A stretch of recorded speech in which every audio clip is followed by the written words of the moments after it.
Hallo und herzlich willkommen und hallo zurück auf der Gamescom Bühne. Dennis und ich begrüßen hier zwei fantastische Gäste, Arman und Paul.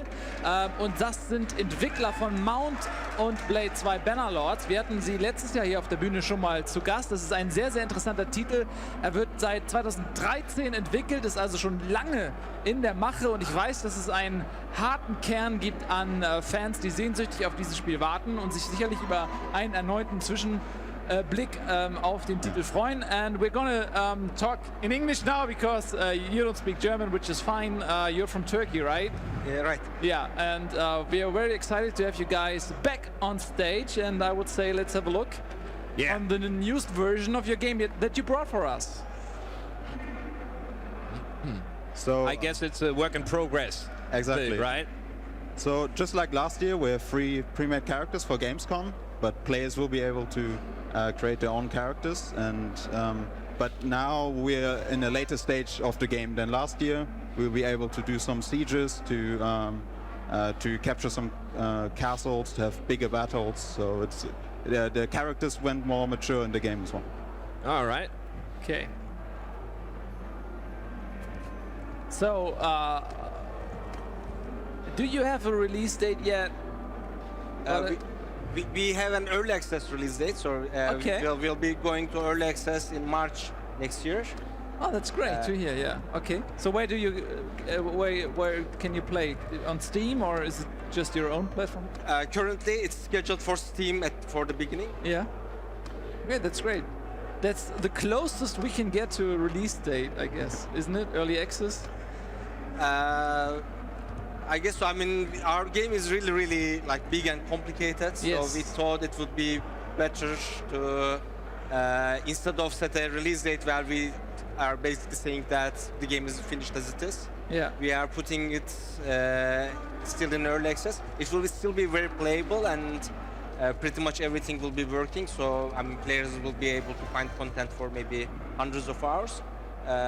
But we thought that the game is so complex that it would be better if we get feedback from the players, because it's an open-ended game. There can be all different combinations of different things happening. Yes. We have like more than 40 cities, hundreds of villages and castles, and we'll need feedback from players to make sure that everything is balanced, everything is working, everything is clicking with each other, but the content will be there.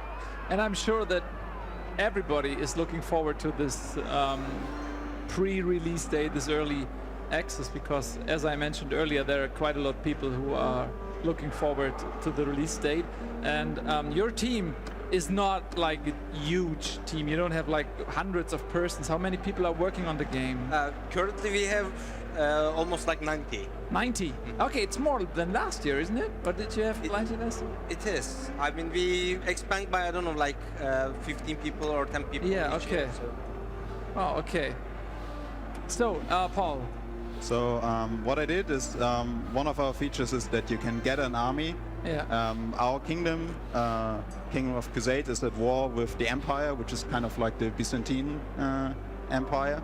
And I gathered an army of multiple lords, and I will attack and besiege the castle now, together with them. Okay. And let's hope we can do it. Okay, you can also see it over there, but if you can... Kind of. Kind of.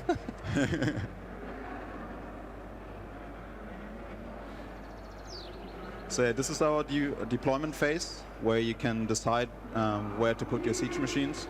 For example, I can put my siege tower on the left side. As I learned from Game of Thrones, it's always best to expose your trebuchet right at the front without any protection.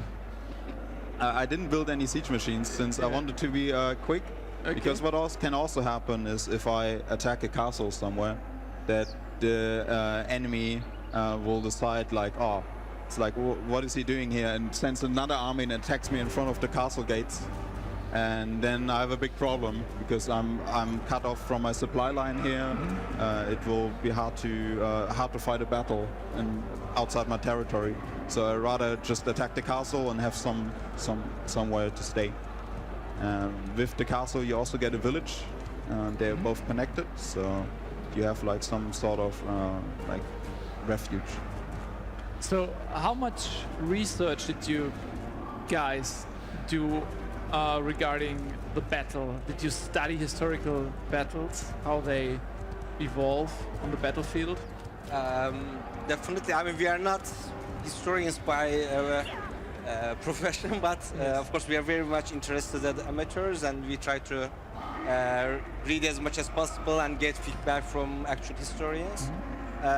So we are very much interested in like actual historical medieval battles and siege tactics and so forth. So we try to carry over as many of the ideas and mechanics into our game as possible. So the game is all about different kinds of interesting decisions. So for example, for a siege, you can try to go for an escalade right away, where you try to climb ladders, and of course you will lose most of your soldiers and it will be a bloodbath, but you will still be able to maybe capture the castle as soon as possible. So This is what we can see right here. Yes, exactly. Yeah. We're climbing the siege tower, and on the other side over there, they're climbing some ladders. We saw them earlier, and our battering ram is still on the way to the castle gate.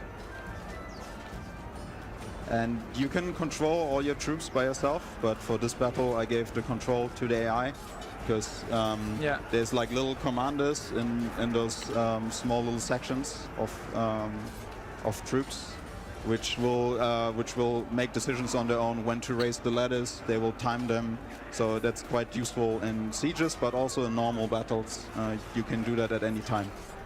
So your fraction looks like the Mongols under Genghis Khan or something. Exactly. Like that, yeah? We are more of we're very horse archer heavy, so actually we, as Crusade, we shouldn't fight in castles so much, but if you got to capture it, you got to capture it. Right? Yeah. And as a good officer, as a good leader, you should be first on the ladder. Yes. I was a bit late because I was showing stuff, but I can understand. I always imagine it must be so frightening on a siege to be the one who has to climb the ladder first, because you know you die. There's no chance that you don't die, right? How do you do that? I mean, you stand in front of the castle. Hey, you go first. No, you go first. I mean, you can't just gut this. How does this evolve? I can't imagine. I think there is someone who just tells you to you go up there. But I would like I accidentally stumble over a rock and fall, and oh, my knee. But I'm coming. 1 second, I'm coming. Like football players do nowadays. I would like. Yeah. You as well too. So now. I died. Shit. No, what's man? He just turned around and stabbed me. Oh no. So what happens next? What's right now? I can only look around, but as you can see, we're already fighting in front of the gatehouse. There was only a small garrison here, which makes it even more horrible that I died. I'm just wounded actually. I will come back, but you can die in game events. Okay. Our battering ram just went through here. Is this game over for you then when you die? Well, yes, but not like this. I'm just wounded right now. Yeah, but in a if battle you actually die, I mean. But if I actually die, I'm actually dead. But that's an option players can choose before or like while they play. Yeah. If they want to have death or not. Okay. So everyone can make a if you die, you can continue with someone in your family. So you have like offspring, right? You Yes. can have yes. son or a daughter. Yeah. So you can. The game is not over, but you'll just. But you need to reproduce first, right? Yeah. And how does that work? You can now also have like siblings and such. So. Okay. You have a few lives left. Okay. You need to produce your offspring. There's always a Damba brother, then, who can overtake the throne. So I captured the castle, and now I'm looting what they had. They had some fish and grain, but also a lot of clothes from soldiers, and I can choose to put those on, of course, and on my companions. So at heart, it's still very much a role-play game. You play as one character with some companions, but outside of that, you have this whole kingdom structure, and now there will actually be a kingdom vote. Probably Armand can explain. Yeah, it's a game. At its core, it's like it starts as an action game where you have to ride a horse, shoot arrows or whatever. But gradually, it kind of turns into a game where you are trying to take over the world and become, I don't know, the conqueror of kingdoms and realms. So it's like we want to put different levels of gameplay at every section. So you start on your own, and then you have a bunch of soldiers, and maybe, for example, when you enter a battle, you are assigned as let's say the leader of the cavalry, and then you have to maneuver the cavalry and try to make yourself useful. And then further down the line, you are the commander of the battlefield, and then you can order everyone around and set the battle tactics. So there are layers upon layers of gameplay, and we are trying to make sure that each layer is interesting and challenging for the players, and all your decisions are meaningful. So you climb up the ladder while you play, and in the end, you're like a bigger commander than you were in the beginning of the game. Yeah, That's exactly. Yeah, it's not like a scripted game where there's a story and you rise because of the story. It is that if you want to do that, you need to do it for yourself. So you need to actually like recruit all those soldiers. You need to, if you want to be the owner of a castle, you actually need to capture that castle first. So you can do all those things.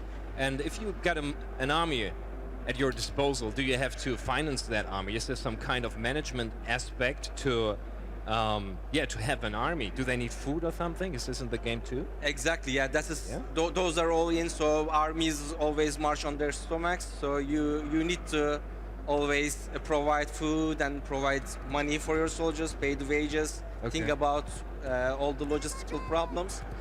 When you are inside the kingdom, you can also call other lords to your army, and then they will join, and they will of course provide money for their own soldiers. But in that case, we have a political capital kind of thing. We have political influence, and then you have limited amount of political influence, and you need to make sure that when you have an army, you need to conquer somewhere, because if you lose, then you will lose a lot of influence and you won't be able to set up a new army. Ah, all right. And what happens if you don't feed your army? Do they die or do they just leave? They first start to get demoralized and they leave, and with time they will also be wounded and dead. Ah, all right. Interesting. So right now I'm in a pretty big battle. After we captured the castle, the enemy got quite angry and sent like a huge army against me. They have way more men than we do. So But we have cavalry, right? yeah, we have some horse archers. There should be they're back there actually. They do have them as well. Okay. Doing some skirmishing, Okay. trying to harass the enemy. And I have the real cavalry, the heavy cavalry with me right now. And the few infantry we have as a horse archer faction, they're trying to hold their ground against this huge line coming in. We're gonna get them now. Yeah, through the flank, you can just ride them down. This is what the Mongols actually did. They were so maneuverable, so quick, And precise with their bows. exactly. And while this is all going on, my horse archers are still in their back lines over there, riding around and harassing their archers. So we can have an easy time against the infantry. How do you keep the overview? I mean, for me, I don't know the game yet that well, but it looks a little bit confusion. I don't see a mini-map or something. How do you keep your army organized in the battle? You learn to do it a little bit. I mean, especially it was a conscious decision not to provide a map, and we want to. The personal feeling of not playing the game from a God's eye perspective, but actually being a single person is very important, and what makes the game more immersive and interesting. Yeah, and more realistic, yeah. And we wanted to keep that. So if you want to, for example, have a good bird's eye view, then you want to find a hill or something, and then make sure that you are on the top of that hill. If you are just lower there, then you won't be able to see anything. Yeah. I like that very much, because you're really forced to think what is best for me, what would I... So you do the strategic thinking like a real general would, and you have to prove yourself as a general, as a warlord, and I really do like that.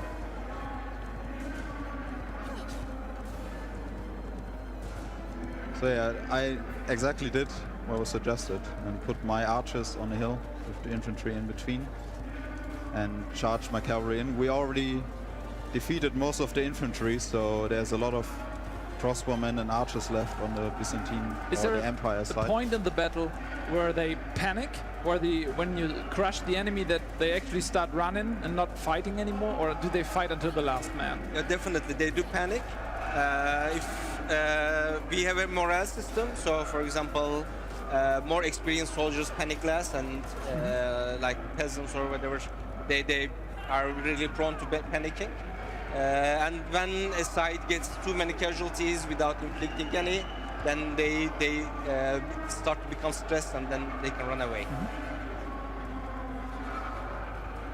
Is there a possibility to raise morale during the fight, or do you have to keep the morale up before the fight in your management? Both are possible. When your side is gaining an upper hand, your soldiers gain morale. Also, this is also like an RPG game, so you have your character skills and your companions have their skills, and some of their skills also contribute to morale. So Right. So it's getting easier the more you progress. yes, Right? yeah, exactly. Okay.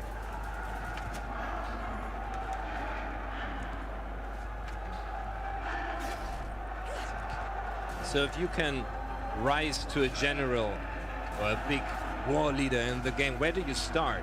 Are you like some kind of pawn or something, or are you actually already somebody from the upper class or something? Is there a background story of the character? Is he rising up from down below or something?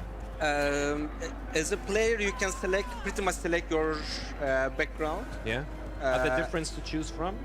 Yeah, it's like there's a character creation system where okay. you just select between different options and make your path.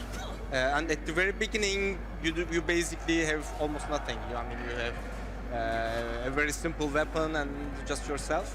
Okay. So you have to grow in the world and become powerful. But is it a game where you like choose to be an archer in the beginning, and for the rest of the game you are like stuck with being an archer, or is it like more open and you can do whatever you want, and if you choose to be a sword fighter and start fighting with a sword more and more, you get better with that? How does it work? It's a mixture of the two. So the character system is such that you have different attributes, and for example, a character who has good melee attributes can basically learn melee skills very quickly. So for example, if you practice one-handed swords, you will get extremely good with one-handed swords. If you then switch to two-handed, then you will learn that as well. But for example, trade will develop very slowly because you don't have you didn't put the attribute points to that.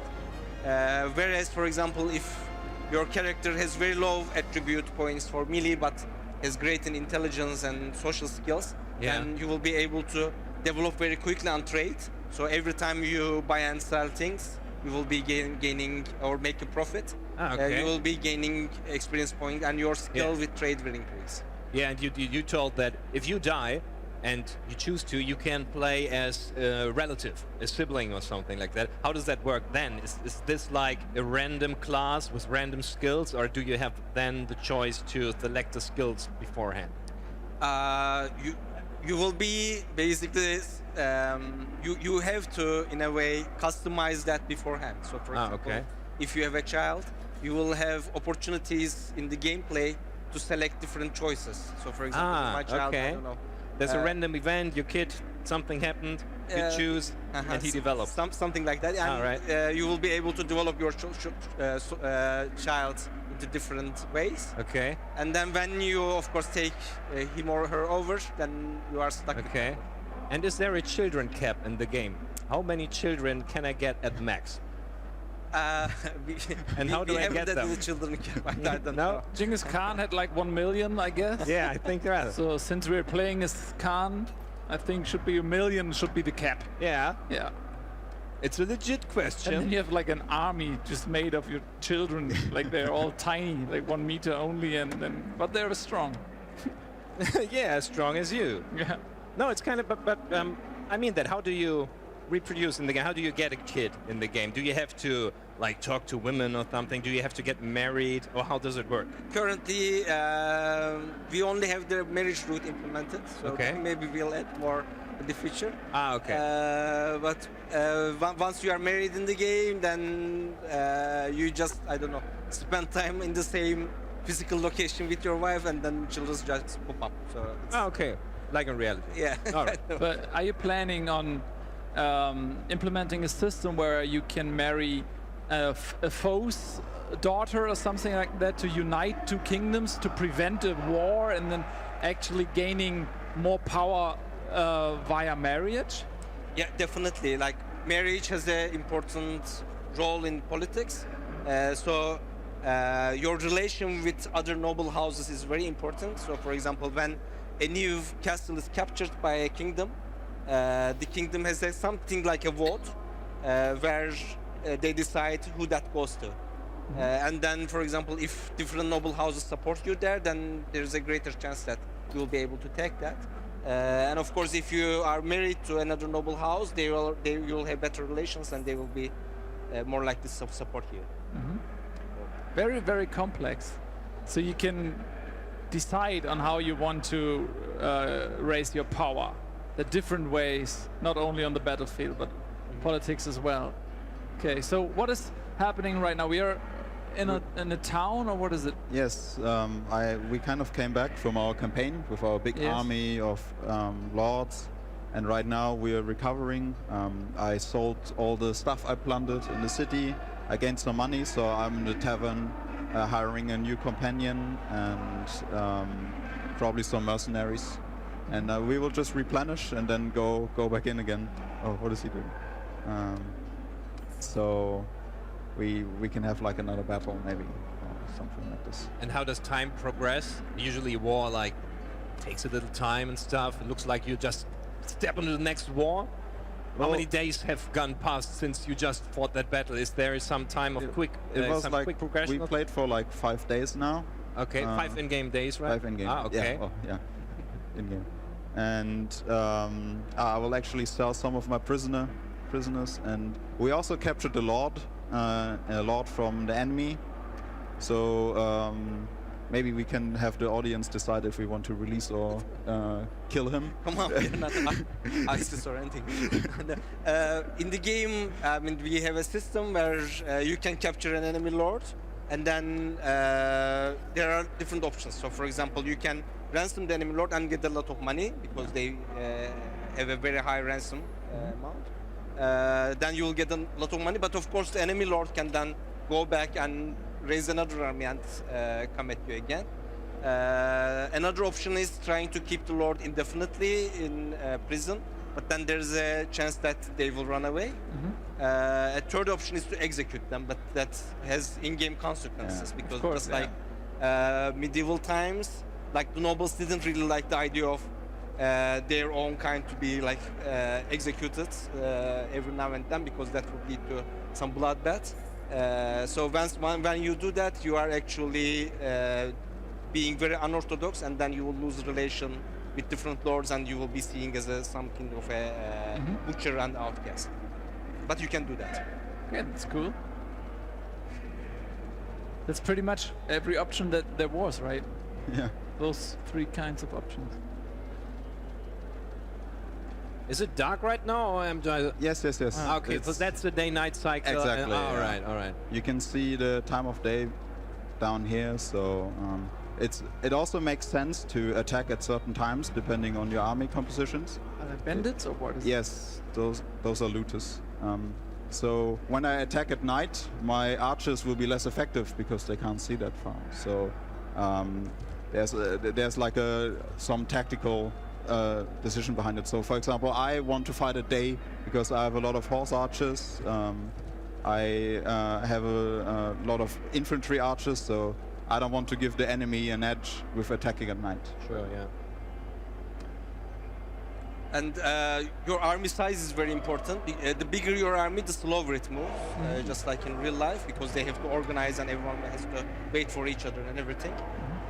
So sometimes it is better to go with a small expedition force and cause mayhem, and sometimes it's better to have like a big army and join everyone together.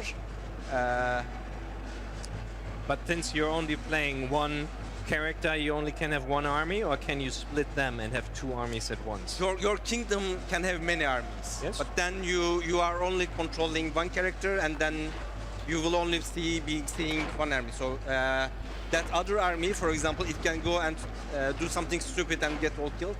and you won't be able to do anything about it. So all right, you all will right. just receive the news that your other army has been crushed. Okay, but can you choose to switch the army then? No, you, No? you are Just- whatever character you are playing, so you cannot. Ah, yeah, sure. Okay, makes no do sense. anything else. Okay. So we are besieging a town right now, and before I went in, I built some siege engines. What you can do on a campaign map with them is you can bombard the enemy city and maybe even create a breach in their walls.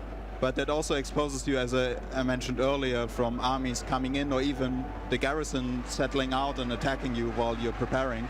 So sometimes it makes sense to attack a castle really quick or a city, but then you have a big disadvantage of you having to climb the walls with a ladder or something and be very exposed. And how about a siege? Can you just lay a city under siege, never attack, and starve them out? Yeah, you can do that. Possible? Yeah. If they run out of food, you can also see the enemy's food, and they are also consuming okay. food at a generally faster pace because they have to feed the civilians as well. They will run out of food, and their soldiers are going to get wounded and killed with time because they are hungry. Starving basically. Oh, okay, yeah. And then if you wait long enough, then you can just take it without fighting. Which would you prefer? Starving them out or fighting them on the first day? Currently, in the game's current balance, for example, when you attack, we generally lose pretty much almost 1-to-1 with enemy defenders and Yeah. our soldiers. Sometimes a little bit more, 1-to-1.5. So it depends on how many casualties you are happy with. So if you think that you can spare to lose, let's say, 300-400 soldiers, you can okay. attack. If you think that, I mean, these soldiers are very valuable and you cannot replace them, so they should die, Okay. then you should wait. And is it desirable to have them starved out because the city will stay intact or something, and the citizens might stay intact, so you might use them for labor? Currently, even if you attack, you can choose to not loot the city, and that will cost you a little bit morale penalty, but that's possible. If they just give in, then of course you take the city intact, and it's Okay. much better.